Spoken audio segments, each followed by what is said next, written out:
let me start by saying to all of you, welcome.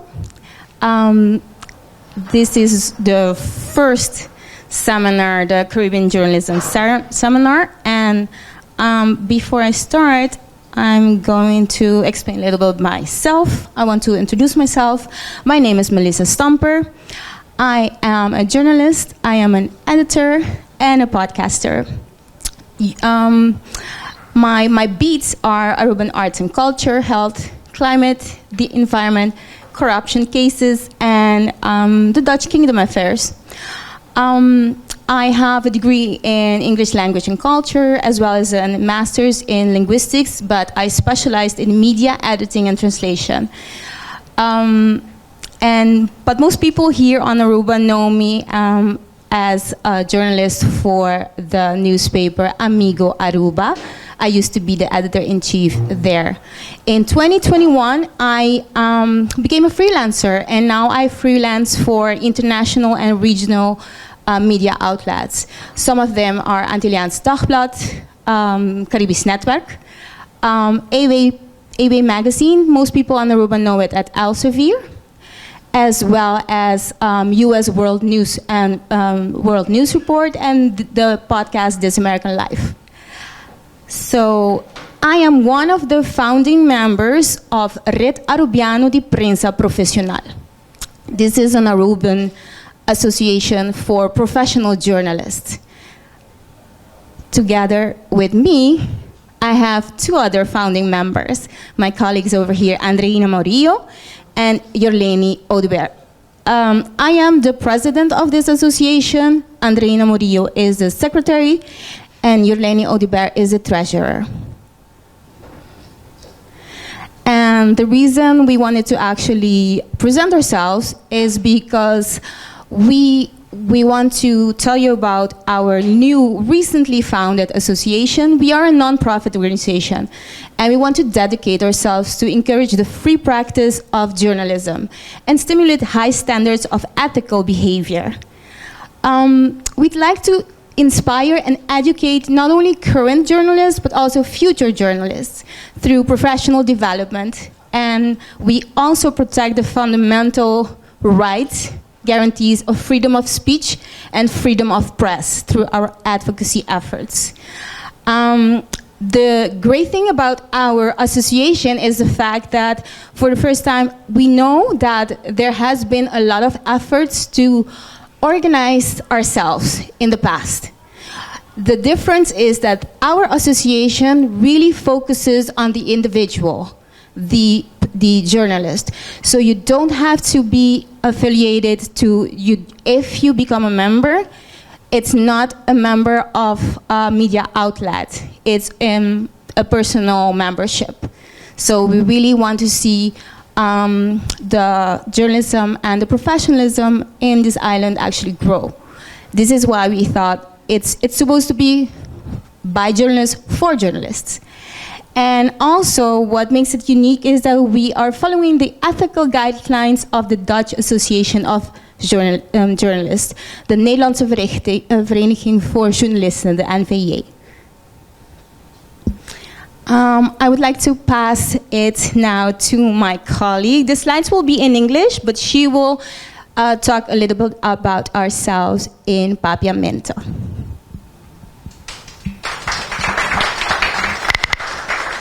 Dank je, Meli. Prometo turcos, mi querpa nos dona aplauso na esunku a bingo idea, e celebro di turesaki, esunku apone turso esfuerzo, turso anoche nan sindrumi, pa nos por logra esaki pa boso y pa mijo Aruba ku mejor prensa. Aplauso pa Meli. Manera, ela introducimi, mi ta Andreina Murillo. A mi ta periodista for de Venezuela, me nace na Venezuela, me estudia comunicación social na Venezuela. Y me agradó en 2009, me estudia en la Universidad Arturo Michelena en Venezuela, en Valencia específicamente. Me estudia también para mercadeo y publicidad en otro instituto. Me así par de curso de locución Do después, mi abin Aruba, más haya chance y oportunidad, y me agradeci Dios pesaki, para sobresaita lo que me hacía, aceita lo que me gusta, de escribir, de informar y de dar un mejor persona pavoso. Kiko tal lo que nos quiere. A través de red Arubiano de Prensa Profesional, nos tiene una misión. Kiko está nos misión. Nos quiere empoderar para tour periodista na Aruba a través de derecho, de educación y un compromiso para por reportar éticamente. Nos quiere promover una comunidad, una profesional de media por colaborar con otro y innovar, mantener estándar más alto de periodismo. Permíteme leer. Kiko está nos visión para formar un futuro donde la prensa está libre, para nos portar una prensa responsable y un reflejo de diversidad de Bosnan para Aruba. Entre nos valornan, nos tiene un compás ético que te guía para 5 principios fundamentales de periodismo ético. Prometa verdad y precisión. Siempre me separa para precisión de una tour hecho relevante con nos y seguridad con un acuerdo verifica. Y está confiable, promete que nos lo publica. 2. Independencia. Periodista no mester ta voz independiente, no mester actua, mester ta formal, na nombre de interés en especial, ya sea político, corporativo o cultural, mester evitar conflicto de interés y asegurar transparencia de afiliación. Número 3, honestidad y imparcialidad. Reportar imparcial da construir confianza y seguridad. Ese es lo que más nos mira na Aruba que hace falta, falta grande. Mester busca selectar y editar noticias de manera justa y a la vez protegiéndonos fuentes que está confidencial. Nos mester tiene responsabilidad. Ahora que está cometiendo un error, mester corregir eso aquí. Y la corrección mester está sincero, no corrección cínico. Lealtad na público, nos mester sirve na interés público, na interés de comunidad y pone en necesidad de comunidad na primer lugar. Ahora aquí me quiero presentar mi compañera Jorleni.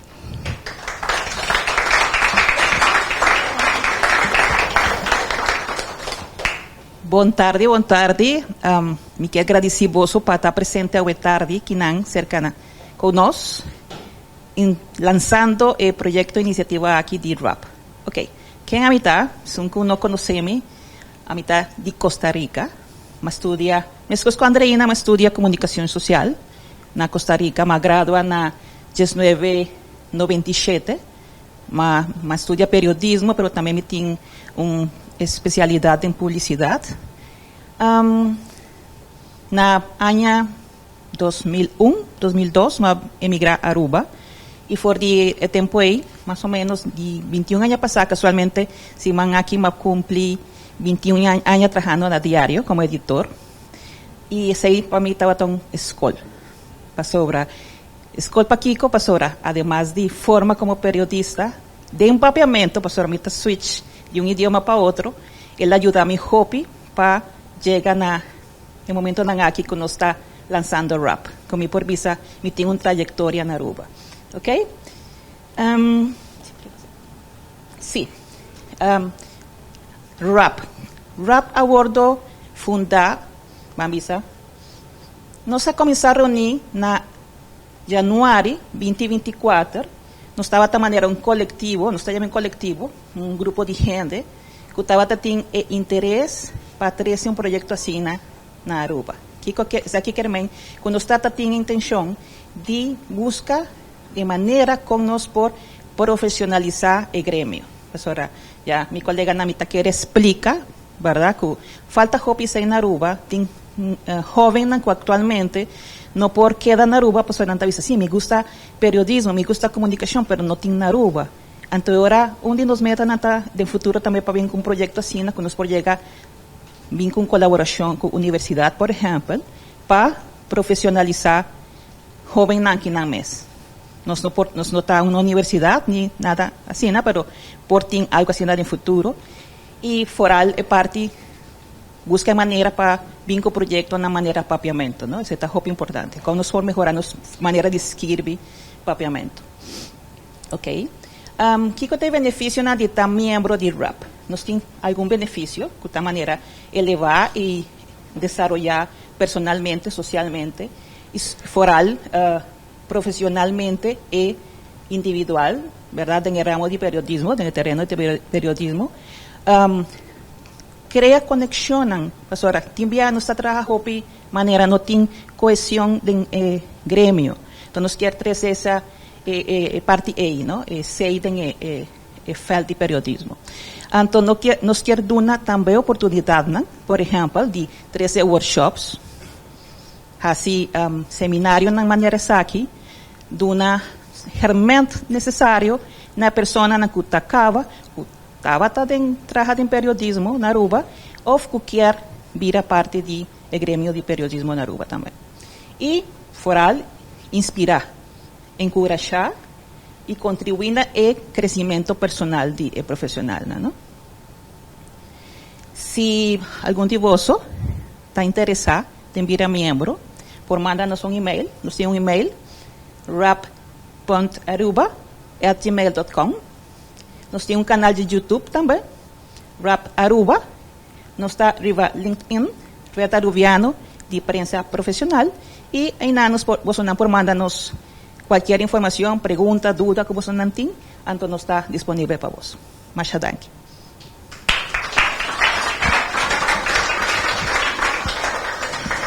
Thank you, Yorelini.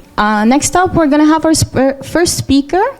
I'm going to introduce him. He is right now currently in the Netherlands.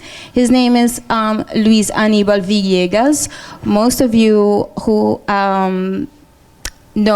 might know him from Bondia Aruba. He was a freelancer there, I think, and I think he worked there like full-time, right? I'm going to introduce him. Venezuelan Aruban jurist in training, poet, and a freelance investigative journalist. Luis Villegas investigates issues concerning transparency, migration, climate, and colonialism, mostly relating to the ABC Islands in the Dutch Caribbean. This presentation will be an online presentation, and he's going to talk about the LOB-generator. Ok, bontari, mita spera, ok, mita é possível para escutar-me. Combai, mita contento por cara não conheci, mita Zétzia, mita Ramon Todd Dandare, mita Elizabeth, combai, bontari, welcome. It's lovely to see the smiling faces of people I know. And yeah, sadly I'm not in Aruba right now. But yeah, just as Melissa was introducing me, mita bayhasi e presentasyon in English. I will do the presentation in English. So then, to start, okay, some people know who I am, some people might not know who I am. So just to start there, I would like to give you an idea of who I am. So as Melissa was saying, I have been a journalist in Bondia Aruba. I worked in the year 2017 and 2018. And then after that, I worked as a freelance journalist with Bondia as well. And I published also in Caribis Network for a few times. There, during my experience as a journalist in Aruba, I noticed that it's really difficult to get trusted sources, like to get documents, to get data. It's very difficult for journalists to get access to information that can be verifiable, that can be independently checked, and that the lack of data in Aruba is very concerning, because if there's any topic you want to cover as a journalist, you need to have access to some kind of data so that you can talk about it, so you can make a story that is really, let's say, juicy, right? Like with a lot of content that is useful for the public. So that's how I was first concerned about what can I really write about if all I have is, I can talk to people, but I need also data, I need documents, I need things that the government has and they maybe have, and I'm not sure. So actually it's funny because before I was a journalist, I was busy with getting my residence permit, becoming a citizen in Aruba. And because of that, I had some autodidactic experience with the law and in administrative law. So then during that period, I was working in Bondia, and then I was like, oh, I found out about this law, Landsverordening Openbaarheid van Bestuur. I was like, huh?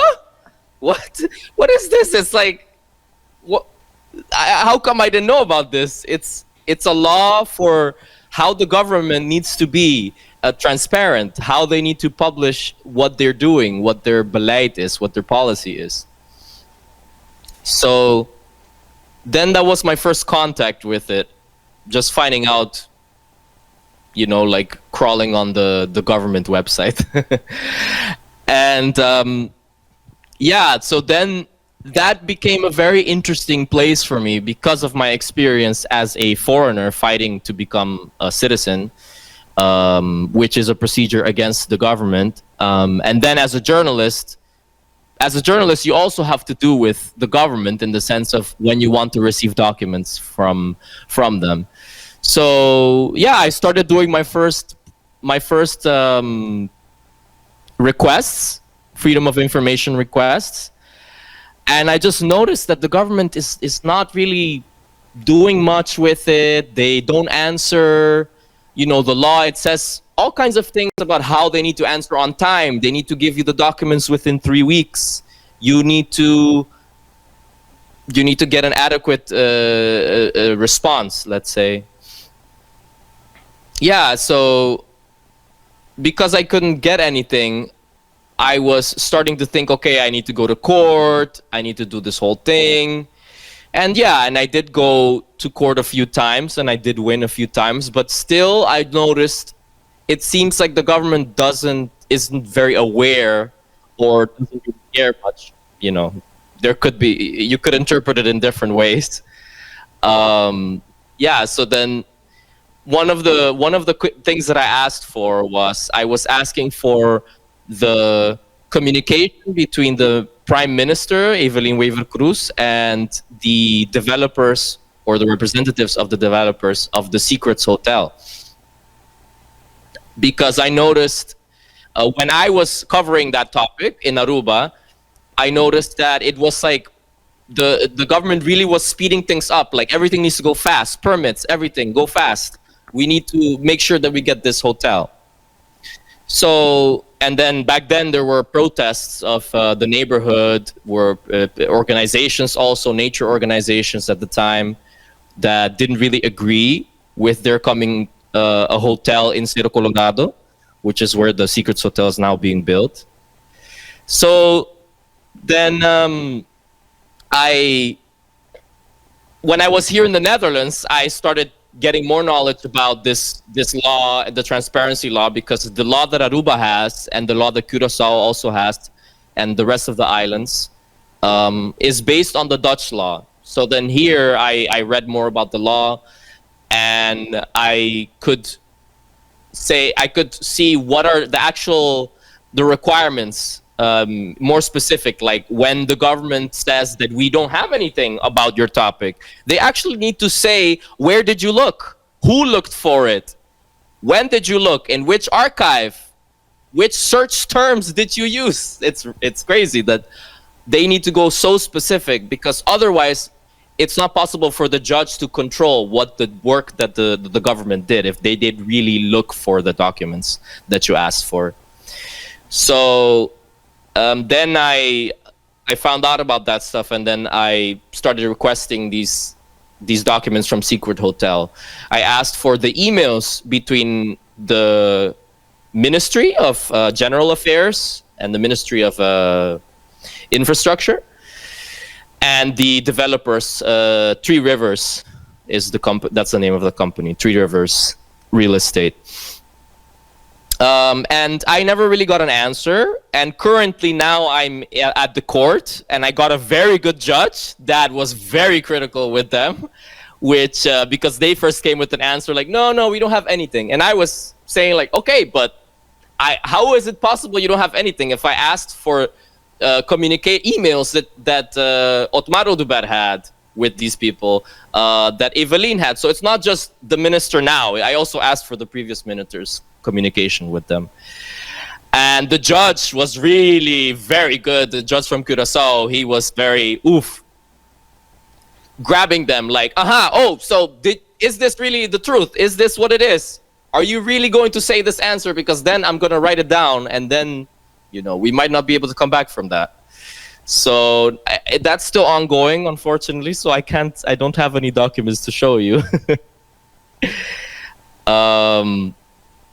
But actually, what was very useful for me in this whole saga was this tool that I found out about, the LOB-generator, which now I translated into Papimento and into English, because it's a tool that helps you as the person that's requesting it, a document at the government. It helps you to formulate the petition. So then, if you don't just need to make it from scratch, let's say. So I'm going to show you really quick the tool. I'm going to give you a demonstration. I think it should go through. Let me check. Let's see. Yeah.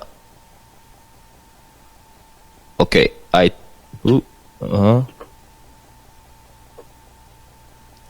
think this is it. Yeah. I wanted to show you the tool. Can you see it right now on the screen? Awesome. Okay. So this is a website. That's what it is. I have it here in the Papimento version right now. And the foundation that I work together with is this Spoon. It's the Expertise Centrum for WO-verzoekers, for people that request documents from the government. And a lot of times that's going to be journalists, but that can also be people that are in a foundation that they have some kind of public cause. Let's say if you're a foundation in Aruba or on another island where you care about the well-being of the animals. I saw, Melissa, you published recently about the well-being of the animals. So these kinds of foundations, they could also use this tool to find out what the government is doing with their policies of the animals, for example. But you could also do it for, I heard that the taxi vergunning, the taxi permits are very interesting in this period. It was it was kind of what happened before the government fell. So now I'm just going to show you, let's do it in English. And we're going to do it in Aruba, let's say, or Curaçao. So what you do is you go on the computer. It's something you need to use on the computer. And then you just click through it, basically. It tells you a few things, like some things here where it gives you a little bit of details. And the nice thing about it is you can see the tool generating the letter for you at the moment. So here I filled in already some stuff. Okay, I'm a journalist. Yeah. So here I have, submission. You see the letter is on the right here, and on the left is what you're filling in. So here I filled in some stuff about me, my email. Okay, so here I have several types of organizations that are in Aruba or in Curaçao and St. Martin, because we organized it so that depending on the island that you want, that's the organizations that you're going to get. So let's say we want Aruba. So then we have the Ministerio de Asunto General, Ministerio de Asunto Económico, Ministerio de Enseñanza y Deporte, Ministerio de Finanza y Cultura, justicia, labor, transporte. Okay, so let's say it's the taxi, toch? Then you do transporte. Yeah. All right, let's go. Let's see. Here we go. Taxi. Taxi. Vergunningen. Taxi permits. Right? Let's say you want all the documents, or you want a specific, let's say you want specific documents. So what it is, when you do a request like this, what you have to think about is, what are you requesting, in fact?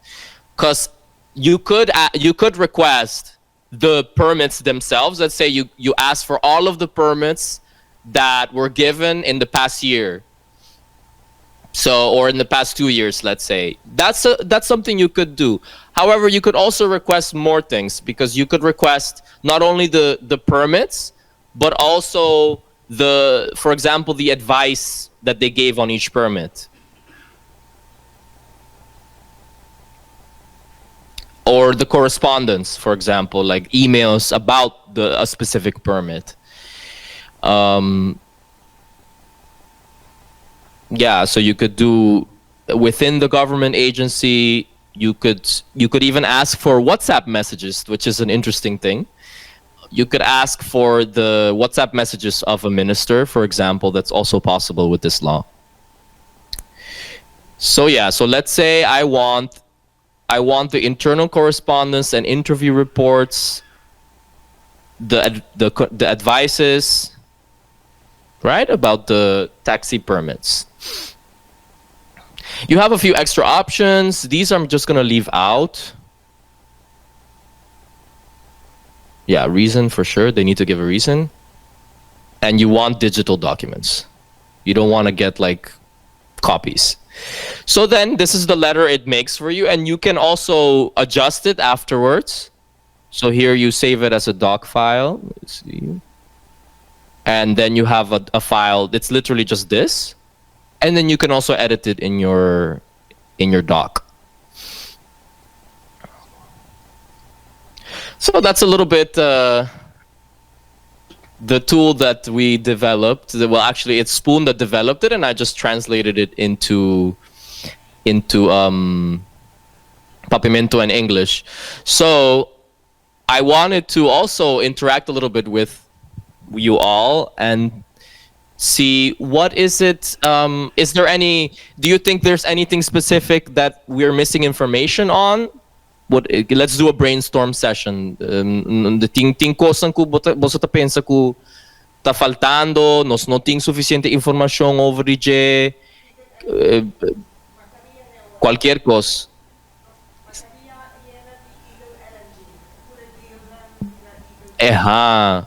Esse é tão bom, Eagle LNG, that's very important. Sim. Tem algo mais você tá pensa?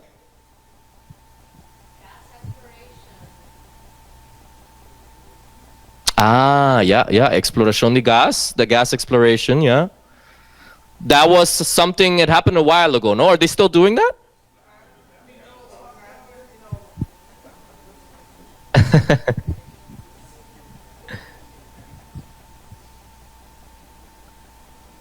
Interesting, yeah. Gas exploration, a lot of gas, Eagle LNG. Kiko mas, a mí me estoy pensando, there's also more hotels going on now. So they have the St. Regis also. It's also interesting. What else? So these are all topics that you could do a request based on. And I hope then in the future to be able to do a workshop with journalists, but also the public, to help the people that want to do these kind of requests to formulate it and to take it to the minister to ask for the documents and eventually go to court. That's all stuff that I can I can help with, and I would love to do that kind of workshop. So yeah, please keep in touch. I'm available through my website. You can anibalism.com. You can see. Let me see if I can show you that. So then the idea is to do some courses, some workshops for this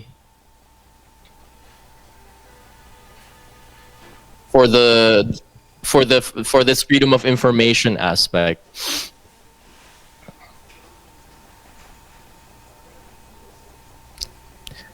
Yeah, so yeah, I would love to work together with you more, Melissa and Andreina, and with RAPP, to give these kinds of workshops, because I think it would be very interesting if we can get more information that the government has that they're not really showing. So, brating hopikos mitakere ku hopikos tawara po ni din lachi, ting report ko tawara po ni din lachi, that they don't do anything with it. And it could be useful information for the public. Pasobra sina nos tahaya sa kiko ta edesisyonan ko tawara tuma, what is considered for a decision. All these types of things I think can be very interesting and important to find out. Well, I think that's it. Thank you.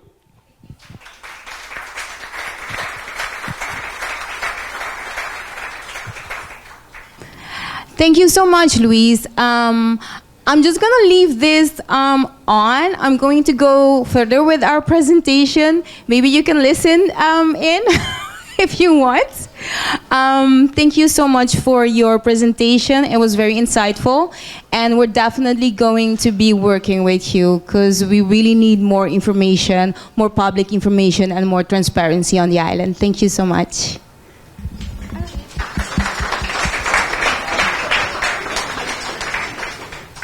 All right, I think I'm going to introduce our next speaker.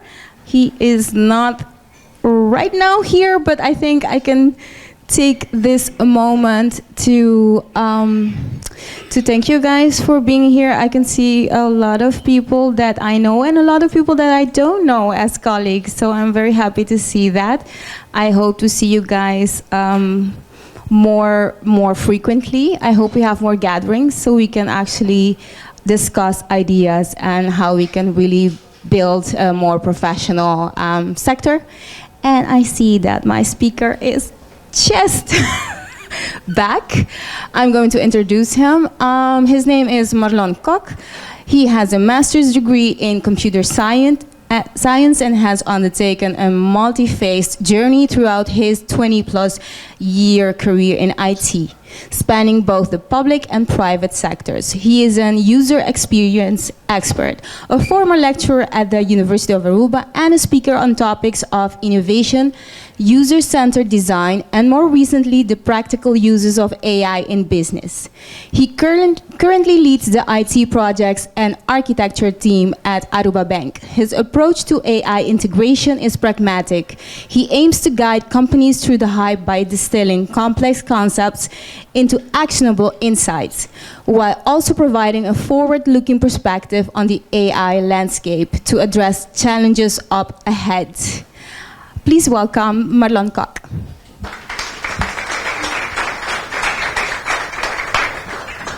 All right, so let's talk about AI and journalism. So first things first, we need to talk about what AI is and what it's not. So just to separate a couple of things out. Because everything is AI nowadays. It's a very sexy buzzword, and there's a lot of momentum behind it. But true AI is very difficult to build. Okay, so I just want to lay it out a little bit what we are talking about. So AI is very complicated and requires a lot of data to make something useful of it, right? And that data is usually very expensive, requires a lot of power, requires a lot of curation. So this is if you want to build, we're not going to build AIs. Nobody in this room is building AIs because it costs a lot of money, right? So we're not going to focus on those type of things. The other type of AI is very algorithmic, right? So you develop a small piece of code and you unleash that code on a very big data set in order to, for instance, categorize all the animals in the list into cats, dogs, that kind of thing, right? Also requires a lot of curation and cost associated, so we're not going to talk about those things as well. The one I want to focus on are AI tools, things that you can use right out of the gate that is available to you, and I'm going to focus on the element of time. So these are things that you can go on the internet and pay $20 for a service, and that's the stuff I want to focus on because this is much more affordable, gets you going right now, and you don't need a lot to do in order to get started. Now, think of these things, and I know for the ladies in the audience, think of it this way. You are rich, and when you're rich, you're going to probably have a couple of personal assistants walking around you, checking your email, handling your calls, scheduling your stuff, okay? Now imagine that you have a personal assistant, it is an expert in marketing, it's an expert in computer science, it's an expert in a bunch of stuff. And all of that is available to you on your phone, right? So you need to look at AI as virtual personal assistants that you can go to for the stuff that you don't know or to process some of the items that you want to off-list. Now, obviously, ChatGPT is a big part of this because ChatGPT is an expert in about 70 things, right? It's an expert computer scientist, math, does a little bit, it's not that strong in chemistry for some reason, very good in history.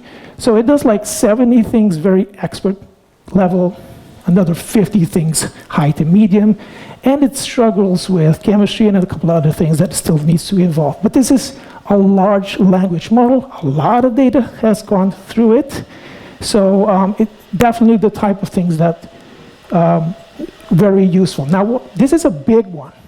What you'll see in the future is ChatGPT being broken down into smaller models that are much more specific that you can use and download and get going.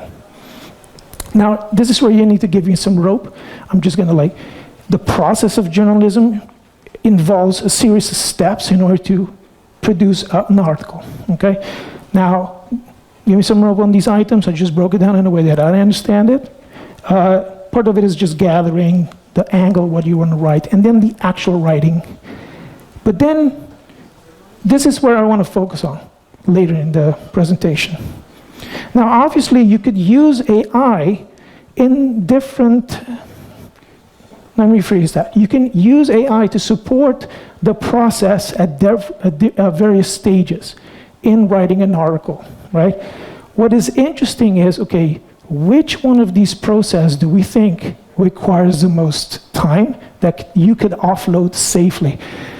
I'm not going to even touch the writing because I'm not going to suggest, hey, maybe we should let ChatGPT write. I know that process is pure, and that's where you guys shine, so I want to keep that.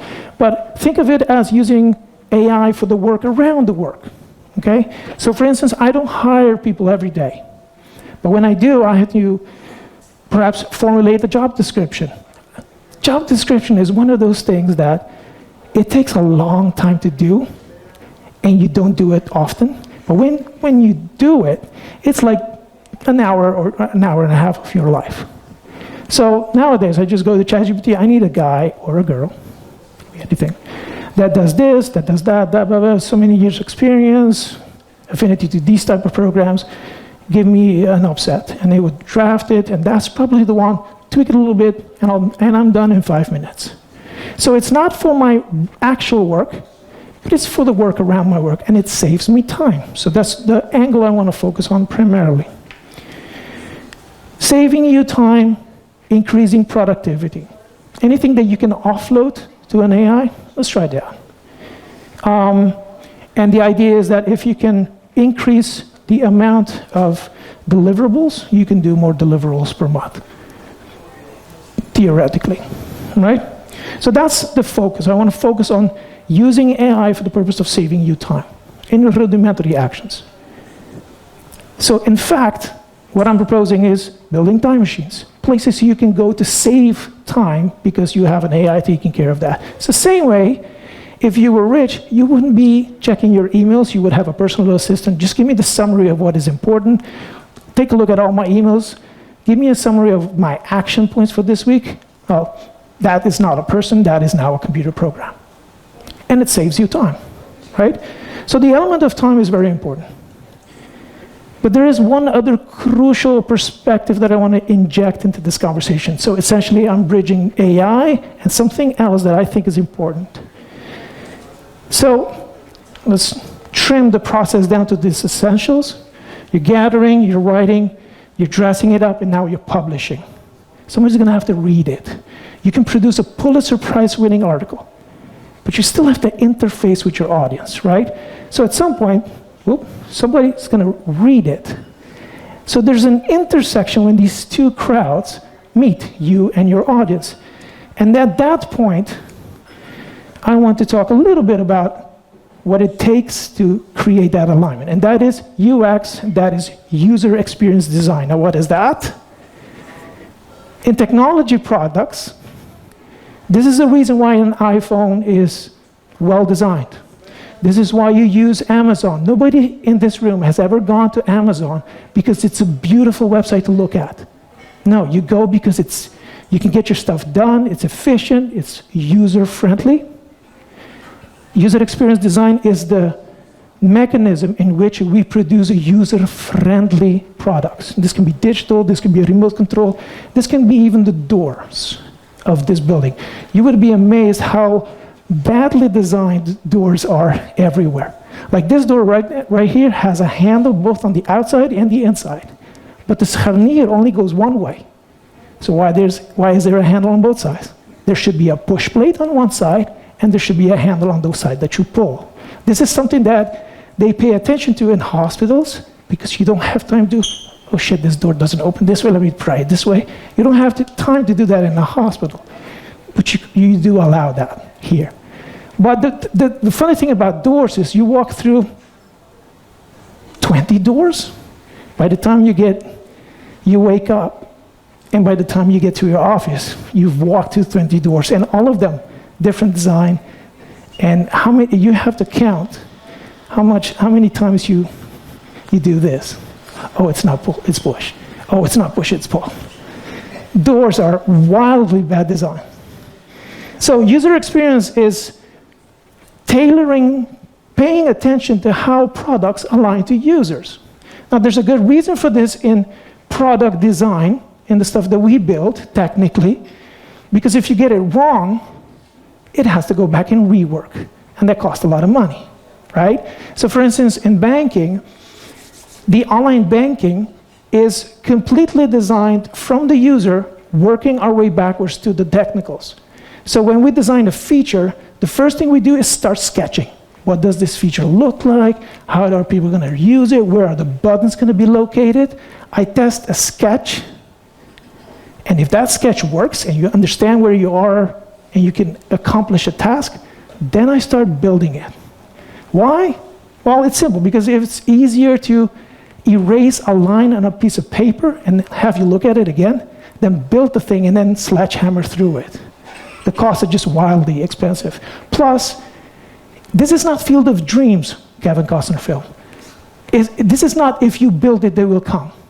That used to be the case with office environments where you have a captive audience. Yes, we can switch the IT system and I'll send you to training to learn how to use it.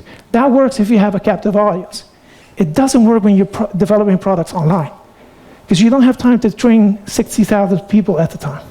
And if you're Amazon, you don't have the time to do that with millions of people. So you have to align, make sure that there's an alignment, and then design for that alignment. So this is the way we design anything technical. From airplane cockpits, like this is watching what they do, when they do it, making sure this is in the screen, or this is a button, or this is a lever. Like there's a lot of thought that goes into that. Apps, any apps that you deem is user-friendly, lots of UX in it. Lots of making sure how do you do these tasks, and are you able to complete these things in a timely fashion. And this is the same way we built websites, cities, education systems, transportation system, all of the apps that you love and you use, a lot of streamlining for that user. And it's in apparel, it's in parks design, so it's everywhere, right? So the Achilles heel of any good product is excellent task support. People are trying to get things done. And this is something that can be measured, right? So it used to be like, I like this website. It's beautiful colors, has nothing to do with this. Can you accomplish your task in a timely fashion, time, speed? How many errors do you make? If you make an error, can you recover? Do you know where you are? If I send you a link and it opens in Amazon, do you know where you are? Are you in shoes or are you in closets? Like, where are you on this website? Orientation, navigation, very important. These things can be measured. So good design can be measured. Now, I'm not trying to make you designers, but all of you can evaluate bad design. If I show you a brochure, the first thing you need to ask is, who is this designed for, and what are they supposed to come away with watching this brochure? Like, that's a task. If I give you a remote control and I ask you, is this a good remote control? First thing you should ask, what's the task? What am I testing for? So all of you can test bad design. So why is this important? Because you're aiming small, missing small, making sure that your product aligns with your user. Now, what does that got to do with article writing? This is what I was saying before, easier to erase something on a sketch than to put a sledgehammer to. You can just imagine the cost. Now, what does that got to do with article writing? So I want to take a page out of the UX playbook and apply it to article writing. And this is selfish, because I'm trying to fulfill my own needs here. But bear with me, maybe you'll see an angle that you haven't considered before. Because at the end of the day, you can write a Pulitzer Prize winning article, but then you have to publish it, and the audiences are wildly different. Maybe you have a range. I write for all people. I'm just, but what does that translate? How does that translate to Instagram? Like, the mediums are different, and does the content has to transform to that medium, right? So I'm very much interested in this area when these two things combine. And I apologize for this. I have the audacity to say that an article is a product just so I can talk about alignment. So this is a personal quest, right? Because this is usually how you interface with long text online.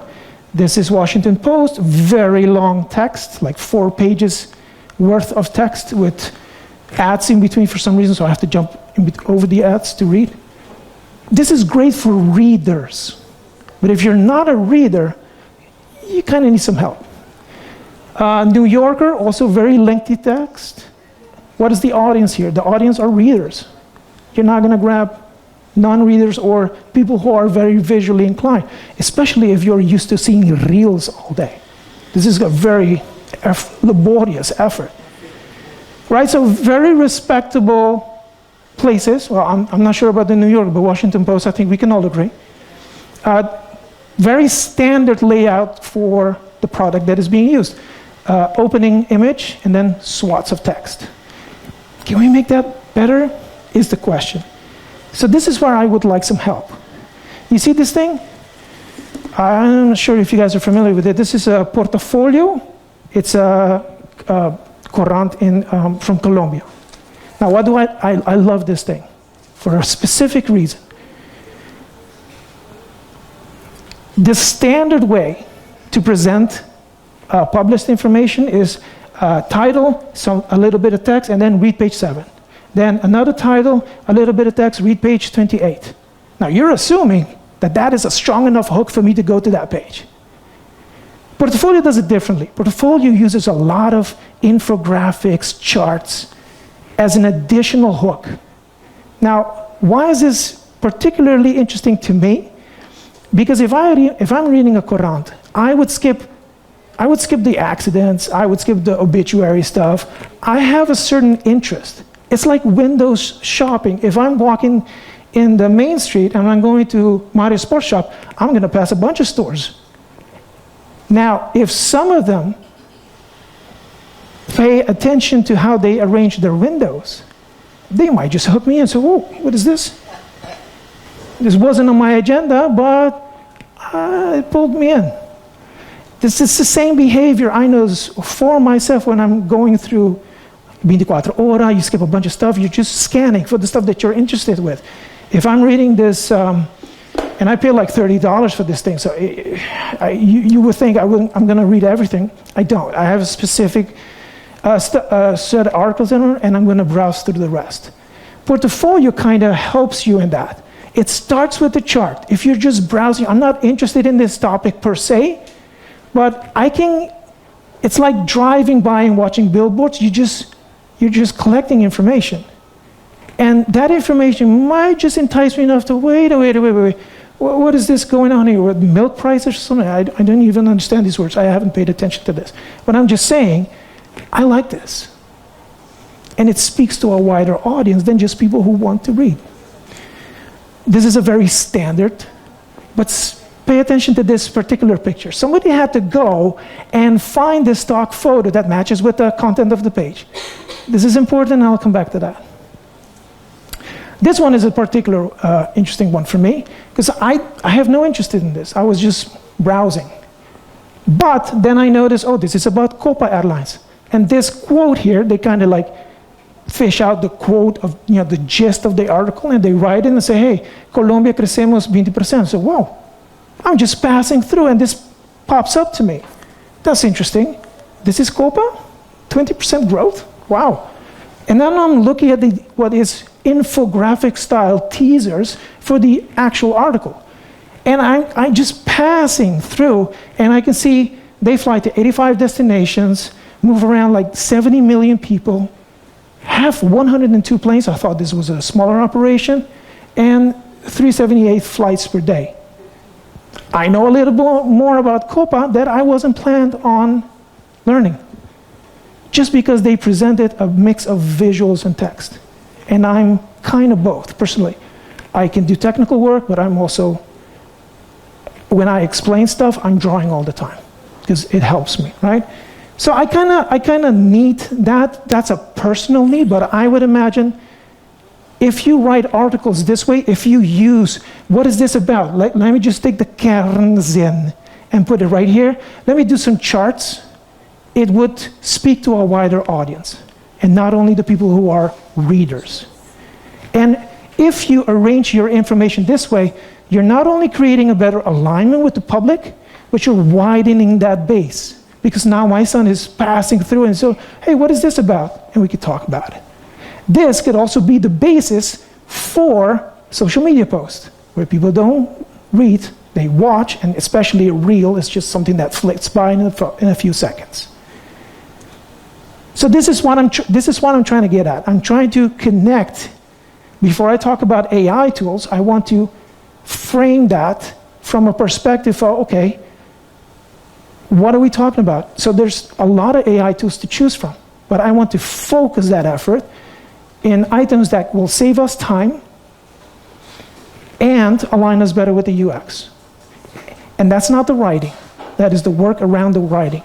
When you have finished an article and you need to publish it, that's where I suspect most of us need help. Because you're not a marketing expert, you're not a social media expert, you've written a Pulitzer Prize 5-page article. How are you gonna distill that for Instagram, for LinkedIn? Different crowds, different needs, right? So that's where we need help, in that conversion to the audience. That's why I'm bringing UX to the fold. And why? Because you're competing in an attention economy with everything else. People love reels. See, it's easy, you don't have to think about it. You're trying to inject yourself into that reel, so you're gonna have to pay attention to how they consume that. So which AI tools to use? There are just too many AI tools out there for different things.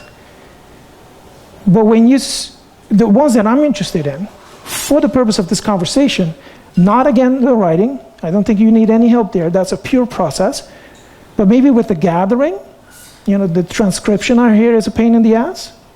We'll get to that. Dress it up. How do we dress up articles?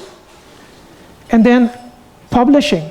How do you take one 5-page text, chop it up for Instagram, WhatsApp. I don't know if WhatsApp is the same, but you know what I'm saying? Like different channels, different view. Because this is also important. You can write a Pulitzer Prize, but if nobody reads it, what is the point? And I want to read it. But I'm also busy. I don't have time to read every 5-page article that comes across. So if you can just give me a little bit of help, sometimes visually, I might focus on the stuff I'm interested in and kind of gather the rest by osmosis, almost, because I'm just exposed to it. Now, if you look at where the most effort is going towards AI tools, it's in this area, on the right, on the left side, yeah. So it has, most of the AI tools that exist are for content creation and editing, and image generation is a big void of time, it's a vortex of time. I'll get to that in a second. Technical assistance, but this is because ChatGPT is very useful in computer programming, in my field of science, because if I get stuck, I don't have to scour Google for hours finding the right code or some help. I can just talk to ChatGPT, it's an expert, and I'll get a code that works. It's speeding up, it's a time machine. And then personal, I think this has to do more with summarizing text, getting out the points that are valuable, that kind of thing. So this is where I want to focus, right? And for the purpose of this conversation, I think we should focus on a few of these things. Like image generation is cool. How are you going to get charts done? Yeah, I'm sorry, I don't know. It's fine. That's fine. So I think charts are a pain in the ass. If you write something, if you're writing about, for instance, a caída de governo, there must have been a sequence to this, this happened, and then she said this, and then Ursula said this. There must be, I would like to see that juxtaposition against the timeline. Is there a tool that can help me build a timeline? Okay, I'm writing about puppies being abused and how many of these cases occur in which cities in Aruba. That's a chart. Can I just feed this thing to ChatGPT and have it compile the chart? Because it takes so much time to build this in Word or Excel or PowerPoint, right? So that's what I'm saying. You already collected the data. Now you need help presenting it, right? So I think image generation and these things that we'll take together. Transcripts, for the life of me, I don't understand how you can sit in court. You're not allowed to record, but you are allowed to make notes, which is an interpretation of what people say, and then you go back. I mean, we've seen so many videos nowadays of me telling a joke, you telling that joke, and by the time of the fifth person, that joke has transformed. So, but there are technical ways around this. You don't have to record, but you can transcribe, and you just have the microphone here, not recorded, but transcribe it immediately. Because AI, it's actually just two things: natural language processing and inference. Natural language processing, example, Alexa. Alexa needs to be able to understand the frequency and the sounds coming out of my mouth, and then translating that into actual words. Oh, this is a verb. Quer, vai, come. Oh, this persoonsvorm and verb. Oh, I understand. Syntacticamente me te compreender que quer. We need to apply semantics, what is the meaning of what he's saying. So it's collection and it's making sense. That's AI. And these things can be very complicated, but Alexa is a very simple way of illustrating this. And then we'll talk about some cool stuff that maybe opens up pathways in your neural networks that you can think about in the future. And then some how are we going to sell this to different things? So I'll just sit down and do some examples. Now let's get back to this cow. Say you're writing a story about the last remaining cow in Santa Rosa, Betty. I'm just making stuff up, okay? But you know what? You're thinking, I could really use a picture of a cow walking around on Eagle Beach. Does this exist? Hell no. Are you going to commission a cow to be on Eagle Beach? No. You're not going to spend hours on stock photos. You just need a picture to go with your article. Or you want any picture that encapsulates the vibe of your article. So this is where this becomes fun, right?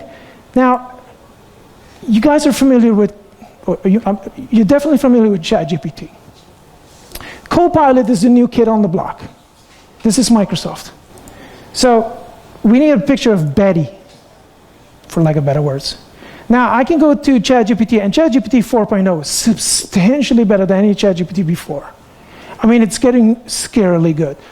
You don't need to worry about writing, but just, I don't want to put any fears in you, but this is ChatGPT 4. Just imagine the world in ChatGPT 8.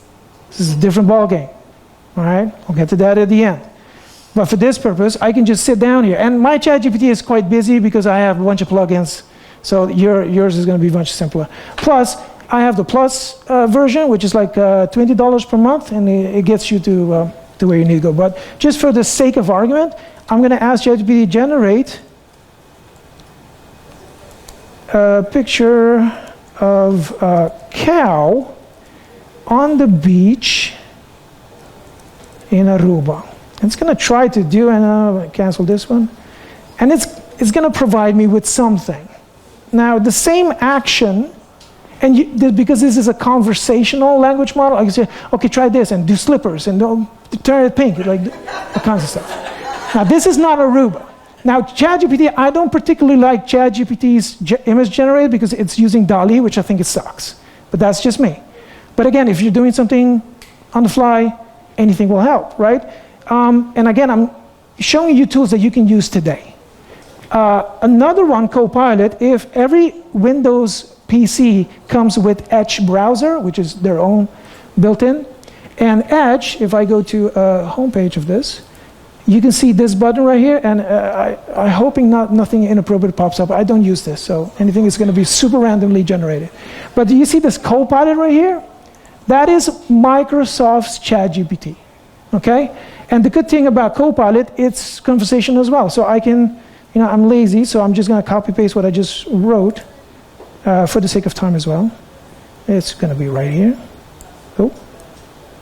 Now, I'm assuming it knows what Aruba is, right? But I'm going to give it the same instruction.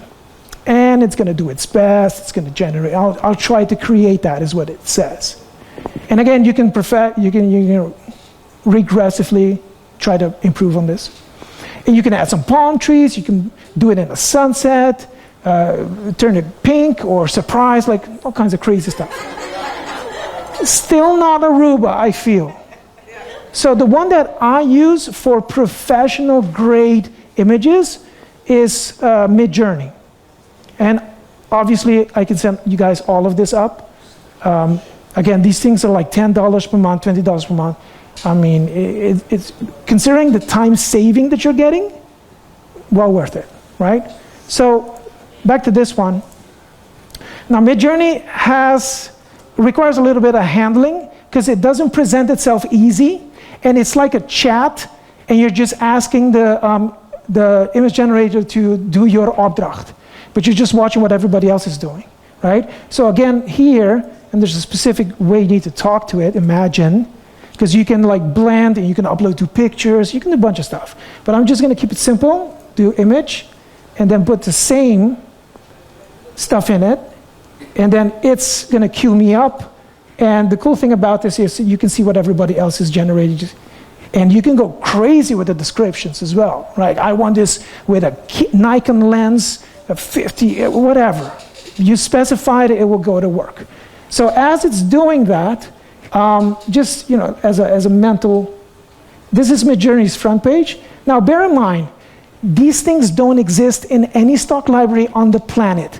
These people do not exist. This is not a picture of a lady. This is generated. So is this and everything else, like this kid right here, this lady, none of it exists. You just write it, and it generates it for you. Now, the stupid thing, to some extent, is that you have to write it. I mean, super big AI, and you need to write it down, which it's not a problem for you guys, because you guys are relative very high on the communicative spectrum, right? But not everybody is, right? So, but this is just a transient state. Once these things get voice boxes, and you can talk to them like a Ryan Reynolds, right? No? Okay, more of a George Clooney crowd? Okay, whatever. All right, so once these things get voice boxes, you can start talking to it like a normal person. But right now, the limitation is just text. Back to this Midjourney, see what it found.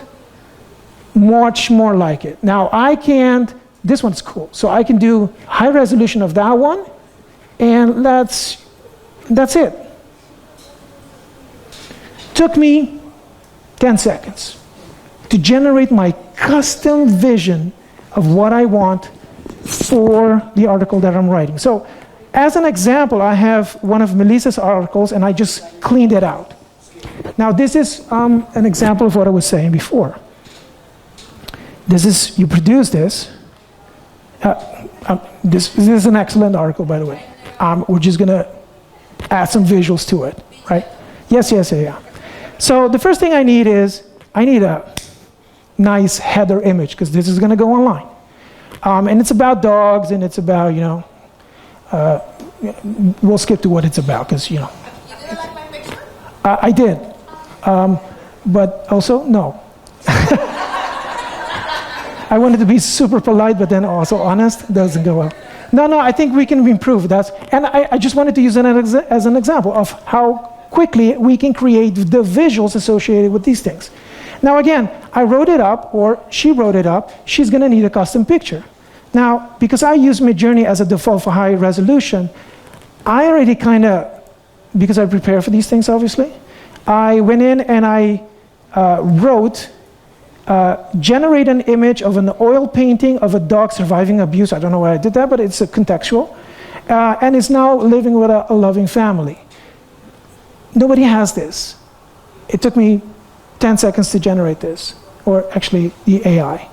And I downloaded it, and that can then now become the front image to my article. Now we're not done. We still need charts, right? We got to dress it up a little bit. Let me take a look at this thing. I like this one. Boom. That's going to be what I'm going to publish. This is what's going to show up on The Economist. It's not Economist, but New York Times. We're aiming high, people. Okay? Now, the rest of we can dress it up with actual pictures, which you get from press. I'm interested in charts, because she was highlighting, or she was communicating to me, that she left out statistics because she just didn't have time to do it. I'm not sure if I should say that. Okay, so the statistics were left out for X reasons, and we're not going to go into that right now. That's more, yeah. But I do like the statistics part, because I need visual help. And I think having an overview of where these things happen might be a great thing to do. This is where I go back to ChatGPT, though. Okay? So I have here text that were not included into the main text. I can take this, copy paste it. It's unstructured, right? And I just go to ChatGPT, and I already did this, but I'm going to do it again. Say, hey, let's drop it in there, and say, let me take away, oh no, let me just leave the total. Can you generate, and you always be nice to robots, by the way, because if something happens, you know, they might just, you know, be a dot. All right, so generate a chart using the information above. I'm just going to leave it super unstructured, because normally the more specific you are, the more specific you get. But in this case, for this first try, let's see what it does. And let's just hope it doesn't take too long. Not bad. Dog-related incident. Bear in mind, I just copy-pasted. This was Dutch, I believe. And it can understand Dutch. So it's just relaying me back in English. Is this, no, you know what? I want use horizontal chart, diagram. I don't know, what is that? Staff diagram? Chart. Let's just do chart. And now I'm going to ask, you know what? Do an extra color for all of these things.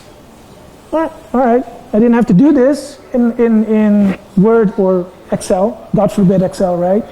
and then use a different color for each city, assuming that it knows that one of these axes is actually city. Oh yeah, don't worry about this. This is just me with a licensing thing. Oh, what? That's a surprise. Okay. So this concludes my presentation. No, I'm kidding. So apparently I hit a limit because I was preparing for this. Not to worry, I have a bunch of charts that I generated using ChatGPT. So where would be a good place to, let me just drop it right here.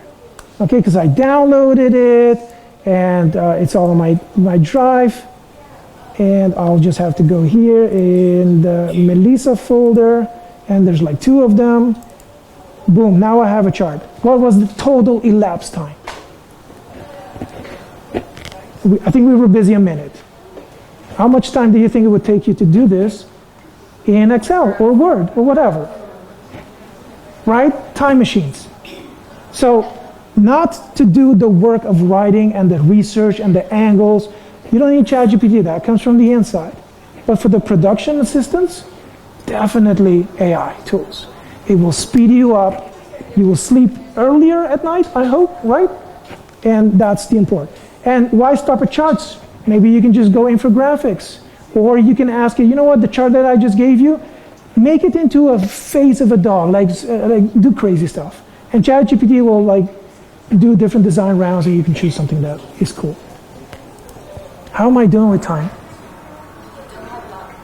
Well, what is that up to? 5? All right. Okay. I think I can do something with 5. Don't lose connection again. Oh. Yeah, here we go. All right. Set it right so it's not right. It's not good for the pictures, is it? Yeah, yeah, okay. Thank you for that. Because otherwise all the pictures would be with a headband or something. It's crazy. Okay. So image generation. Wow, this is super loud now. Image generation, huge time savings. And you don't even have to venture out into brand new AI tools. Like, you just use the stuff that is readily available to you. You're trying to get a task completed in a short amount of time. These tools are available to you for no money. Copilot is a part of Office 365. You can get it as an attachment to that. This thing is about $20. That thing is about $10 or $20. This is no money for the amount of time that you're saving. So again, that kind of dresses up.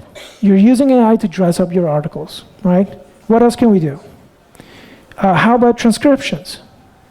Okay, you can use dedicated apps for this by mobilizing your phone or weaponizing your phone. It's not a good word. What is the right word? Doesn't matter. But you can also use Teams. If you open a Teams meeting and you put that phone here, you can choose if you want to record the actual meeting using the camera, or you can ask it to just go straight to transcription. And I've tested this by putting my phone on the desk, and we were just talking in the room, and it was transcribing, which is the same thing if you were sitting in court. You're not recording, but it's transcribing directly to the phone using stuff that is also available to you. Yeah, now that's where we run into a pickle, don't we? But the court's going to be... Yeah, it does its best. Like, we were talking Papamento, this is not a readable transcript. This is just example. Yeah, coming soon. Again, GPT-4, what does the world look like with GPT-6? That's the thing. But the courts are in Dutch, so we shouldn't be having issues, right? Well, again. It's in Dutch and in Papiamento, and you're not allowed to record in the court ruling. So transcribing, I don't know if that's in the guidelines. Yeah. I'm out of my depth for this one. I'm just suggesting technology solutions for this, right? The thing is, use what you have. These things will get better over time. It's definitely a help. If you have a way to collect transcriptions, you take that text, you put it in the ChatGPT, give me summarize it for me. Give me the action points. What did he say? Give me everything that was said by this guy. You can start to distill it down to something that you could use. Now, okay. That's transcription, that's dressing up articles. Let's go crazy. This is Antisha. $60 per month or something. Say you have a website, say you have a news website, and you want to anchor the news. You don't have time to do the production work, the filming, the editing. How about if you just provide a transcript or a script to a digital avatar that just looks like you and have them read it for you? So you can have an entire telecast using people that do not exist for $60 per month. Now, the great thing is these are generated, but if you were to upload videos of yourself doing this 2 or 3 times, it would learn your mannerism, your voice, and how you wordplay. And then you can just feed it transcripts, and you'll have a fully production level version of you doing the news. Now, think of how crazy this would be for 24 Horas and Enfoque. Stay with me, because you have a lot of information, right? Now, you can do this for Papi. No, I'm not going to stay away from Papi Melo, but you can have Speed Andrade talking Spanish, perfect English. Probably because you're training it with Enfoque data, is going to be autocar and really loud, and Patrick's going to be like, so let's talk about this. So, that difference is going to be there. But if you have footage of yourself reading the news, you can just upload it, it will learn, and then you have these type of things that you can just put on your website. And I can go to that website, or a chat, or say, for instance, Melissa has a website with all of her articles. You can put a chat bot on that website, and I can go to that website, hey, what is the issue with this? And then it will check it in one of the articles that she wrote, because that's the basis for it. And I can have like a conversational avatar of Melissa on her website when she's not there. This is not a stretch. I mean, these things exist, and it's available to you for $60. Now, this is AI. It took a lot to get to this point. Somebody built it so you can just leverage it for $60 per month. Right? So AI on the dressing up, AI on chopping it down for Instagram. Use these things as personal assistants to help you speed things up and cover the areas that you're not covering in. Now I'm going to wrap this up.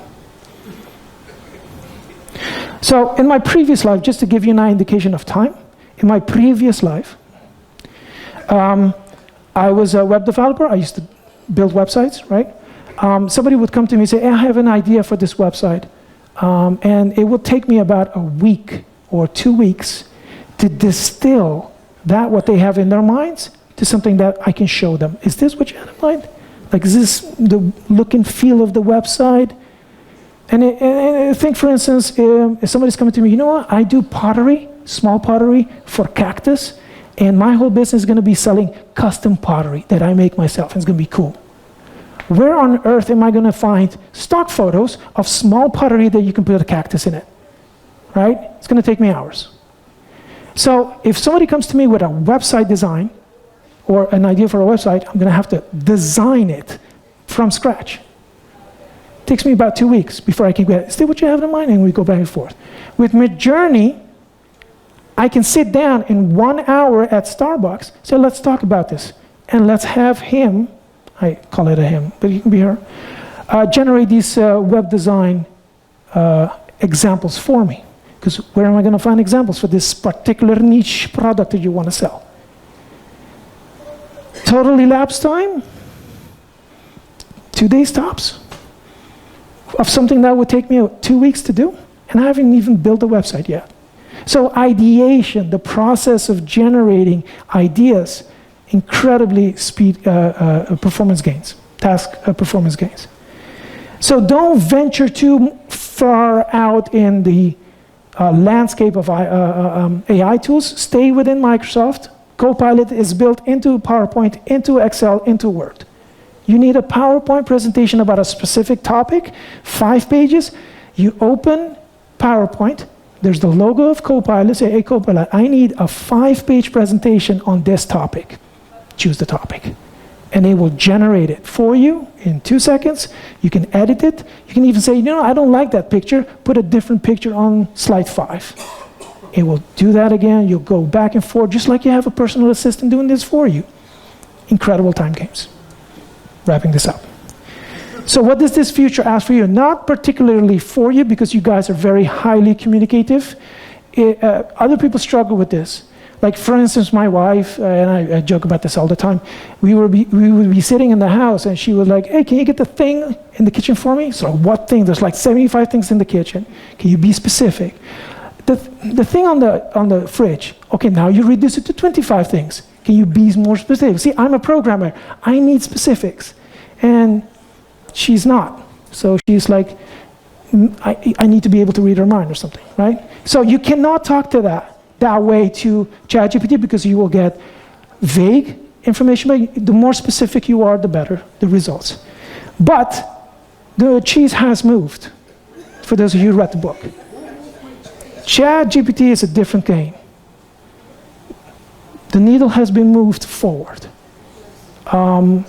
So you won't be replaced by AI, but people who use AI will replace you, because their task performance is going to be so much better. They're going to complete more work in less time, higher quality grade, because even though if you guys can compete on the writing, they're still going to be able to do all of the stuff around it faster. So if you can't beat them, join it, kind of thing.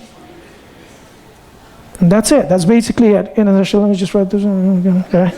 So I kept your writing pure. I kept your investigation pure, the angle that you want to write pure. I just want you to focus on the AI tools around the work, and for the purpose of aligning this with your users.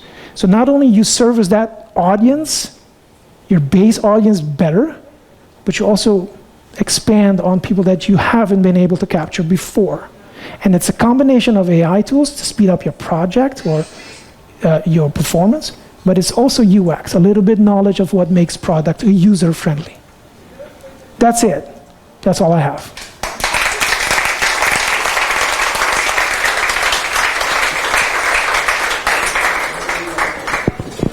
All right, so for our final speaker for the night, I am happy to introduce our keynote speaker. I don't even have words to say how excited I am that she is here, because we took a long shot to ask her to be here, and she just said, yes, yeah, sure. And I was very surprised when she said that, and then we made all our efforts to make it happen. So let me introduce to you Carla Minet. She is the Executive Director of the Centro de Periodismo Investigativo CPI. She is a member of the Investigative Reporters and Editors, the IRE, and of the International Consortium of Investigative Journalists, the ICIG. Carla has worked on big investigations such as Panama Papers, Pandora Papers, and Paradise Papers. Welcome, Carla Minet. Thank you. Thank you.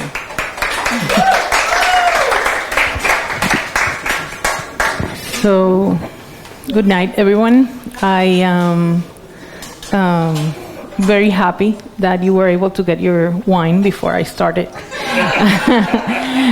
so that you wouldn't be thinking of it while I was talking. Thanks to the inspiring and brave women who brought me here, Andreina, Georgeni, and Melissa. I am honored to be here. I am very happy. Congratulations on creating the Red Arubiano de Prensa Profesional, the RAPP. It feels very exciting, and I could feel yesterday and today the emotion around this project, and excitement that comes when something new is about to begin. So I congratulate you on your braveness. Thanks for bringing me here and making me part of it. My main language is Spanish, but I will speak in English today for the sake of the fellow journalists from the other islands. I want to talk to you about the Center Centro de Periodismo Investigativo, the Center for Investigative Journalists, where I come from. I've been working at the center for the past 10 years as the executive director and chief editor. And the center started with 2 people, our founders, Oscar Serrano and Omaya Sosa Pascual, who were censored. They were investigative journalists working on the main newspapers in Puerto Rico, and their investigations were censored, and they decided to found the center and start a nonprofit organization that would be protected from political and economic interest. That was 17 years ago. And basically, we are the first organization of its kind in the Caribbean right now. We operate in a complex political landscape in Puerto Rico, which is controlled by U.S. and federal state laws, and an unsustainable economic system. We've had a bankruptcy process for the government of Puerto Rico for the past 7 years, and increasing corruption. We offer weekly investigations, we have a training institute, and we have freedom of information litigation. And our funding is not tied to any economic or political interest. We receive money from foundations in Puerto Rico, in the US, international foundations, and we also have campaigns for reader support, which are a big part of our budget. This is the kind of journalism that we do. In 2019, in Puerto Rico, we published an investigation and a Telegram chat between the governor, Ricardo Rosselló, and many of his friends, and also government officials of him.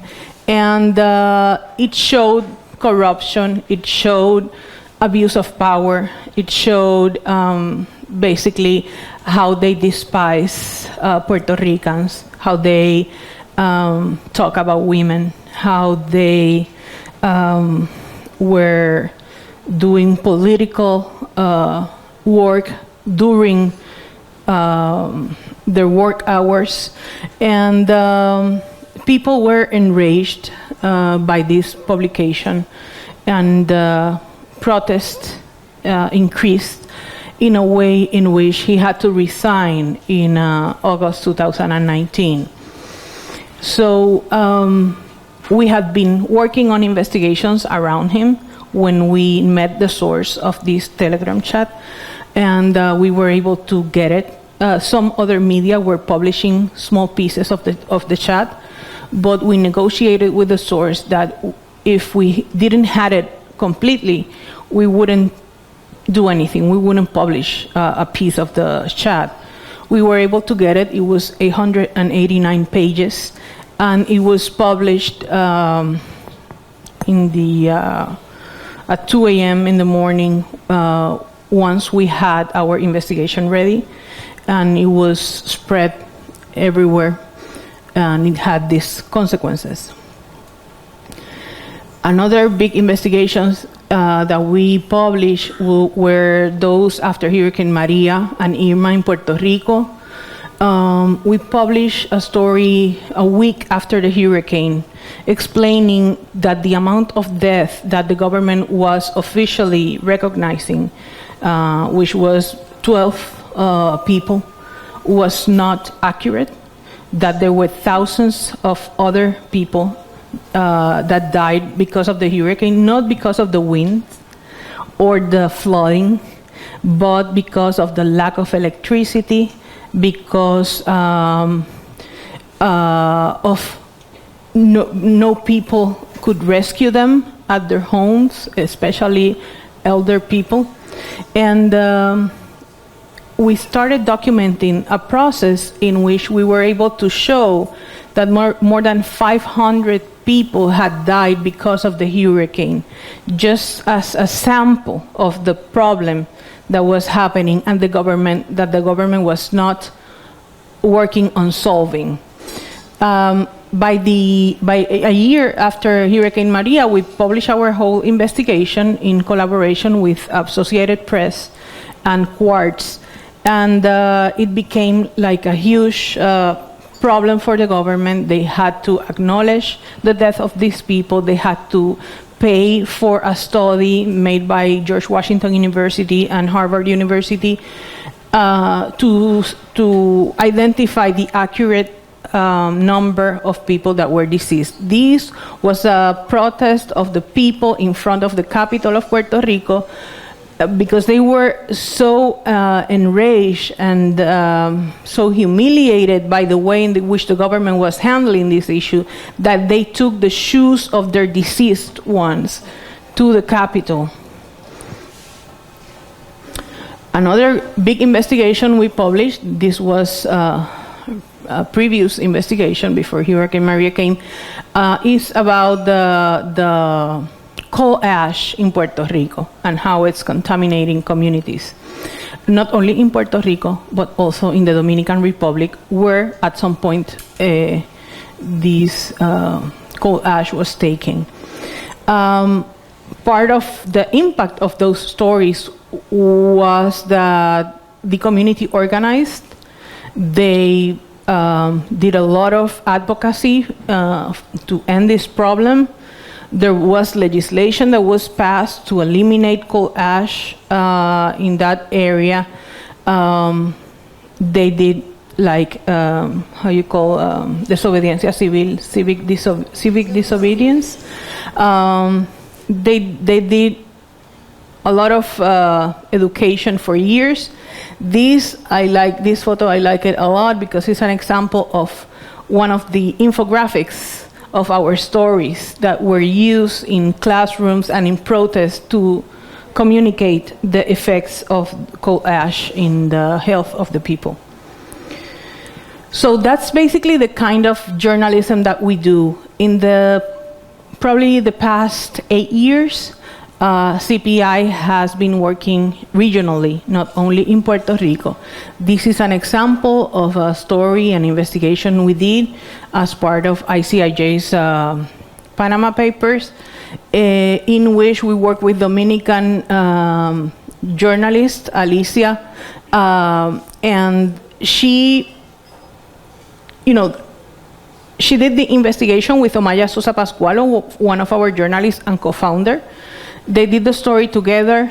Omaya mentored her into doing this huge investigation that required lots of documents and a lot of interviews. And finally, they showed how this government official that was in charge of the metro construction for a decade had been taking public money, opening corporations that were not legal, and he was finally fired, and he's undergoing court processes right now. The kind of journalism that we do is important,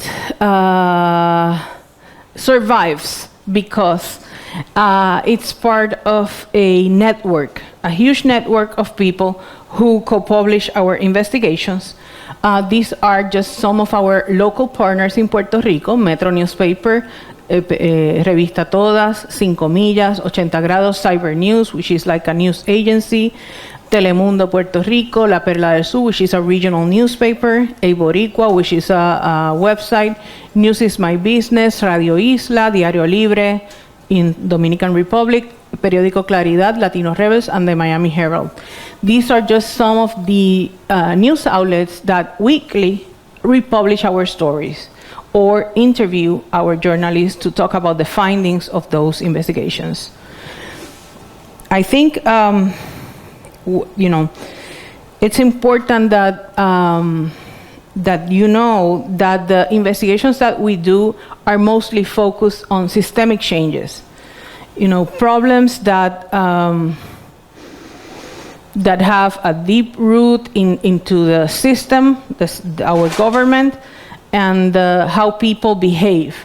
So we try to focus on those big topics that have a policy impact on the lives of the people.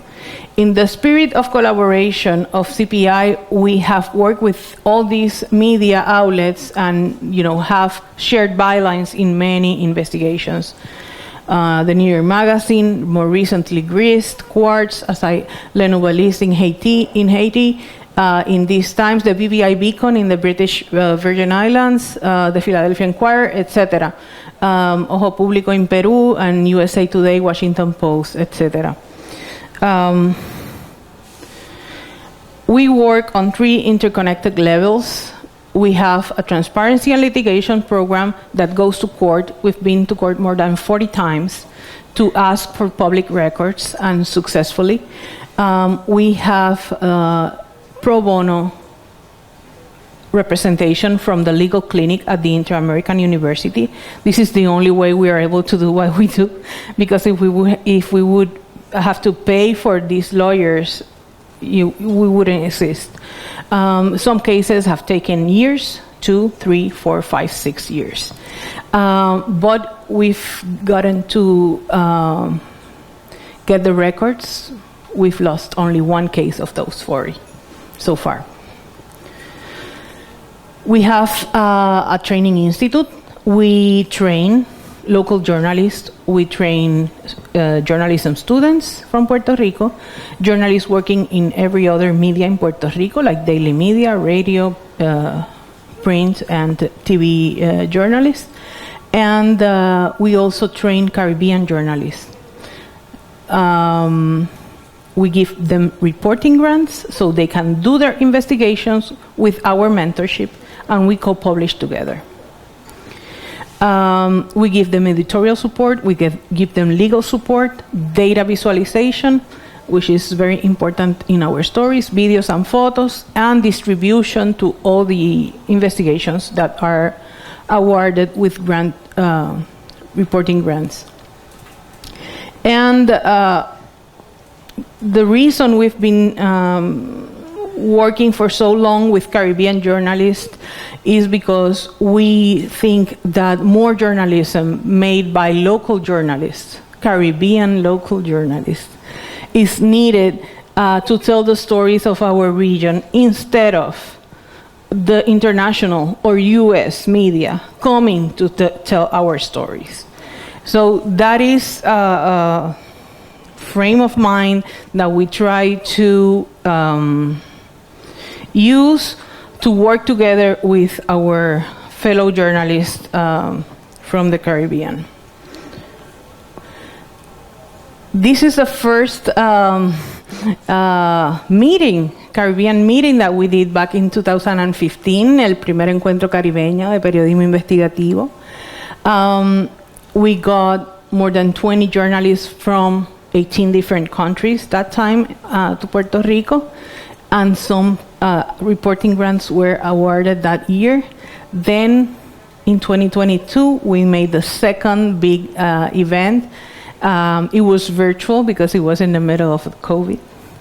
And then in 2023, and this year, we were able to do Caribe Fest, which brought them also to Puerto Rico.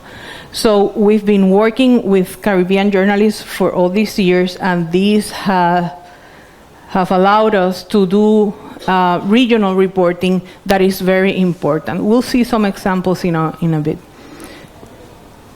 Tell me when I have 5 minutes, please. So the Caribbean, what do we mean by the Caribbean? You know, Caribbean basin, of course, is comprised by the continental Caribbean, you know, the continental part of the Caribbean that has the Mar Caribe, the Caribbean Sea, around. But we try to work mainly with small islands, because I think the Caribbean, the Latin America in general, and Central America, South America, have a tradition of working together and doing collaborative journalism.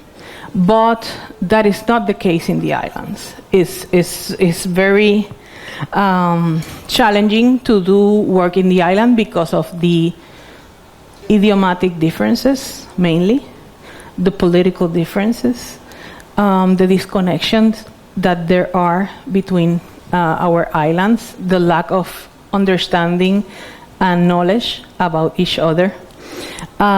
So that is where we feel there is a bigger issue to work with. We have a very complex and particular situations that are different from the continental Caribbean or from Latin America in general. Particular problems regarding energy, regarding water, regarding how to deal with residues and garbage, etc. How to manage our natural resources, how to deal with the exposure to disasters. You know, these are things that are very particular to us as islands, and those are the topics that we've been working with in our collaborative investigations. At the same time, we have also common problems such as drug trafficking, human trafficking, corruption. The Caribbean is basically comprised of 26 countries and territories, from Mexico to Guyana, very different geographies, a very different range of population also, and more than 5 languages, a common colonial history that brings us together, or should bring us together, and different colonizers. Some are still colonies, like Puerto Rico, which is a colony of the United States, or Aruba, thank you.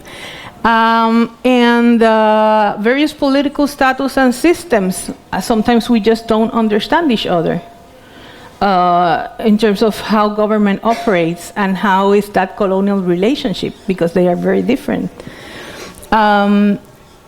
So that is one of the things that has taken a lot of time for our Caribbean group to work with, just to understand each other and where everybody comes from.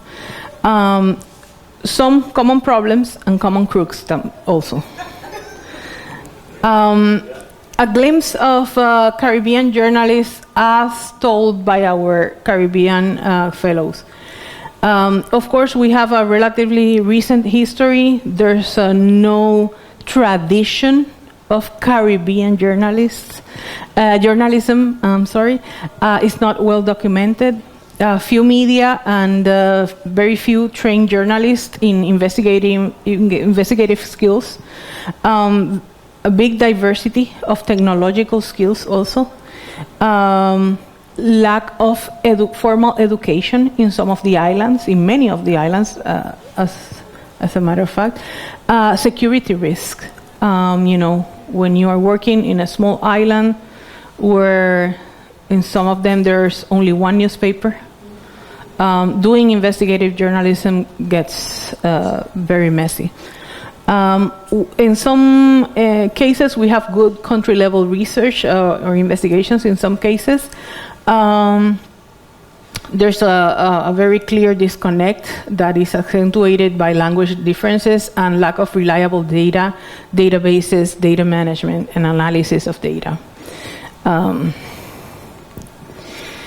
Also, this is a very quick summary. In Guatemala, politicians related to organized crime. In Peru, media market concentration. In Colombia, impunity and impunity levels related to the investigations for the killings of journalists. In Venezuela, the lack of trustworthy information, political polarization and harassment to reporters that make it hard to do quality independent journalism. In Mexico, media controlled by the government and threats from organized crime group and corrupt politicians. Not only threats, killings. Many killings. In Panama, the control of the media by business or political and state power and the closing of news outlets. In Puerto Rico, the decline of media outlets and the lack of government transparency. In Dominican Republic, corruption in journalism in general and government advertising that results in the silencing of journalists. In Cuba, lack of preparation and training of journalists to live in a pluralistic media environment, and the challenge of fairness in the context of US media reporting on the relations between Cuba and the United States. Does any of these sound familiar? In Trinidad and Tobago, public institutions behave as if they were private entities and have no obligation to provide information on how they spend public money or operate. Sources are scared to talk for fears of reprisals, and they don't seem to realize that they are complicit in the wrongdoing by staying silent. In the BBIs, lack of training and understanding of the press role and the right of freedom of expression, often even information that should be public is withheld from the press simply because a public officer does not understand that it is public or fears political victimization if they provide documents or give an interview. Also, there is pool filing and record keeping. At times, information is simply unavailable because it has been lost or is not readily accessible. Do any Arubian journalists recognize these problems? All of the above. It's not, it's ordered. It is literally, that's been mandates that they're not allowed to talk to. That the public officials have no right or they are under the obligation to keep quiet. They are intimidated by. So we did like a Caribbean database, a matrix of these experiences from all of the journalists that we've been working with in the past years. And we listed the challenges, you know, the multi-language, the political diversity, the geographic limitations, the different legal frameworks, the lack of economic resources, the few and small media outlets in some cases.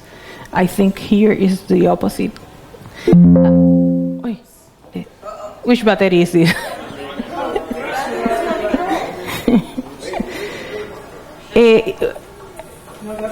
It's probably this one. No, it's the laptop. Okay, so let's see.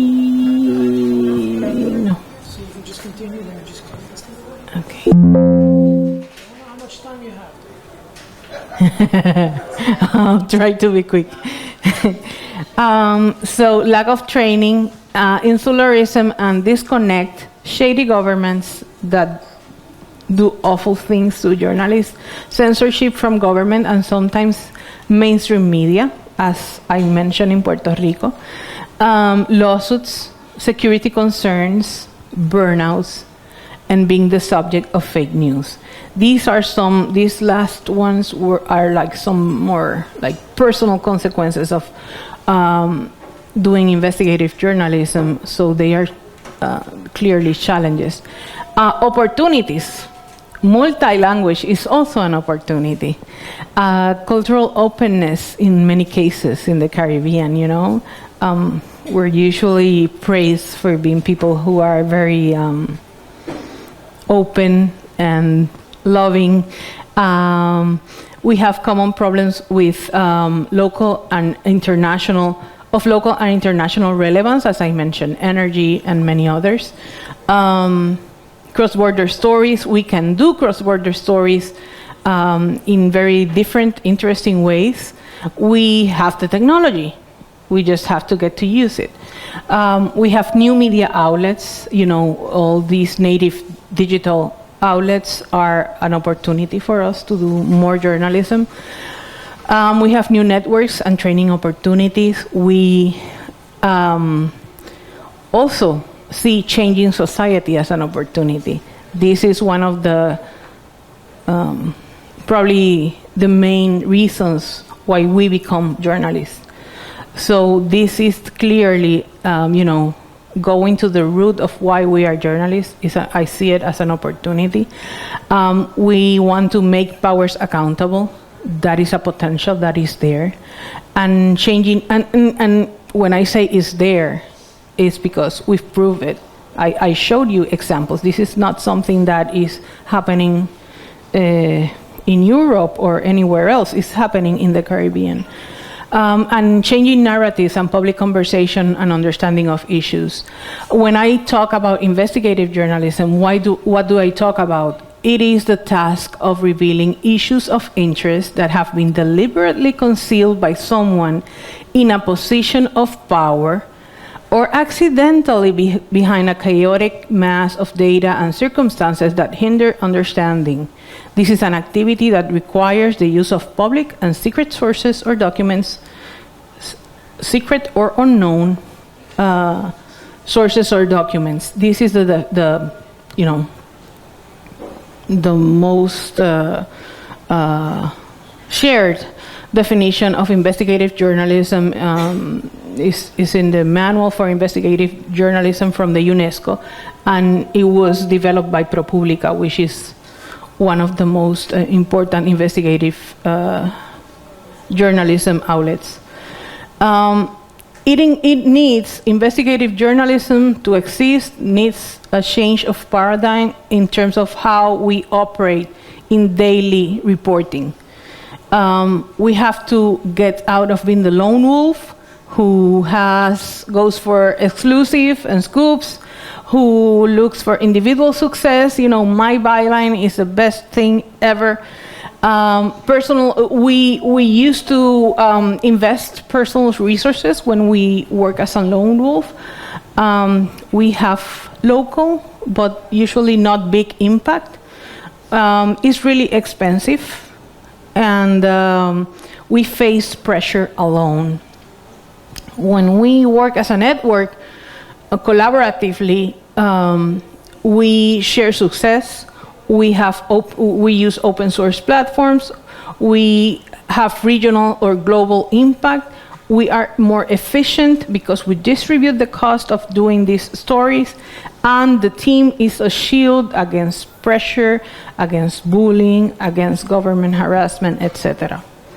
These are some of the most impactful collaborations we've done recently. This was a few months ago, in April. It was an investigation that involved 6 different journalists from 6 different countries and media outlets. It was a series, it had 9 stories. It was published by the BBI Beacon, for example, but it was also published by The Guardian, which has a huge audience, international audience.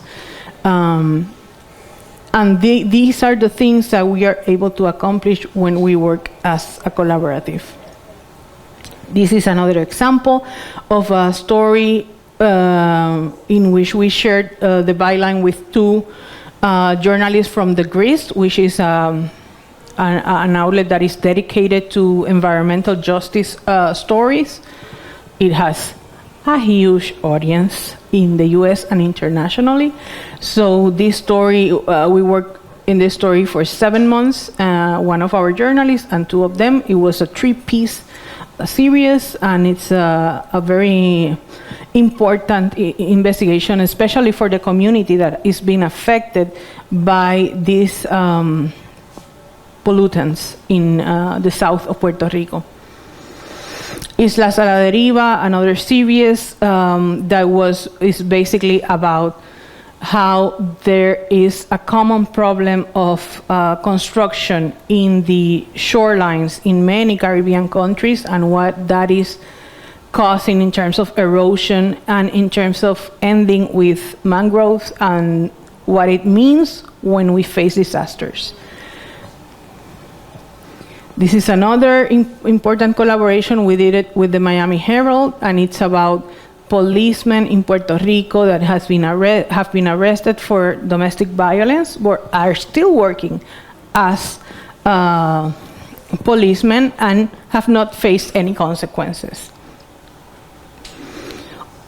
Paraíso Perdido was also a story. This was more about how the tourism industry has been causing erosions in the most beautiful beaches in Dominican Republic, in Cuba, and Puerto Rico. I could go on.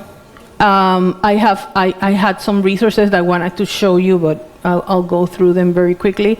Of course, CPI, the IRE, this is like the Disney World of investigative journalism. It has conferences twice during the year, and if you want to do investigative journalism, you should watch out their educational offering. Some of it is through webinars. Of course, ICIJ, which is like the most important investigative organization, and the GIJN, the Global Investigative Journalism Network, who also has lots of opportunities, grants, etc., for investigative journalists.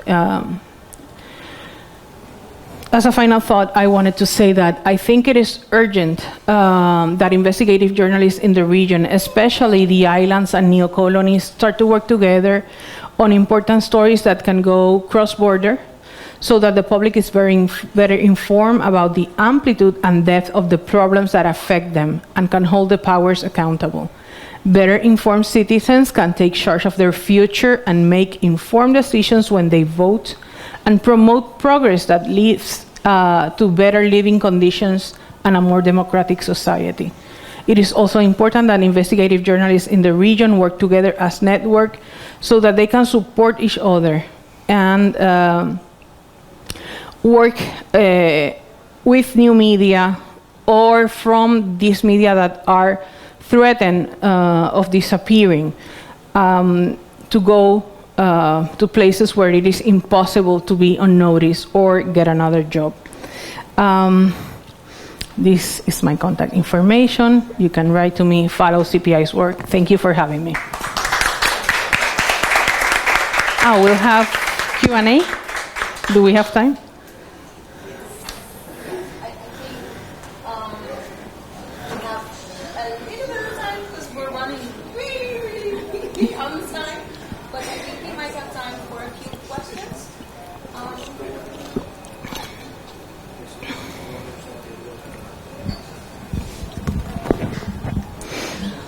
When you spoke about the dump of information that you get sometimes, and that it's very difficult to sift through the information and provide the gist of what is happening to the public. If you can relate that to, for instance, the Panama Papers, that encompasses the entire region and people within the region, and how did your organization, the ICIJ, make sure that, for instance, when it comes to people involved that relate to Aruba, that the people here, that the journalists here can get to that information? ICIJ has a very particular process. They have journalists all over the world and receive leaks almost, continuously. When they receive a leak, what they do basically is like they have a team that scans those documents using AI, as a matter of fact, and try to identify some trends, patterns, the most named persons, the most named countries, the documents that are more problematic or that are part of a particular wrongdoing. So they do that analysis, and when they finish that, they invite journalists from different countries to pair with those investigative priorities. So that's how they do it. Puerto Rico, for example, got into Panama Papers because there were a lot of hits about Daddy Yankee and about some local lawyers and about different business people in Puerto Rico. But from all that, what we were able to do was one story, one investigation about Daddy Yankee, because that was the thread that we were able to prove and to validate those documents and to have people talk to us about it. So there's a whole universe of information that we were not able to work with. So that's yeah, basically in a summary, that's how it works. If there are no more questions, I think I'm going to wrap up. Are there questions? No? All right. There are no questions, right?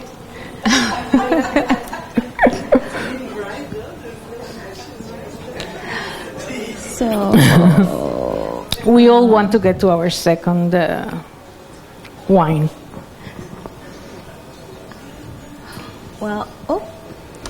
well, that wraps up our first seminar, which we hope will be an annual seminar, and I hope you will join us again next year. And this seminar would not have been possible without the support of our sponsors, so I would really, really like to thank our sponsors for making this happen, and also you guys for showing up, because that makes me hopeful that we can make a better future for journalists. Thank you. And now we have a little snack and a drink, so you can mingle. But I think shorter than we expected, because we ran through our presentation. Thank you.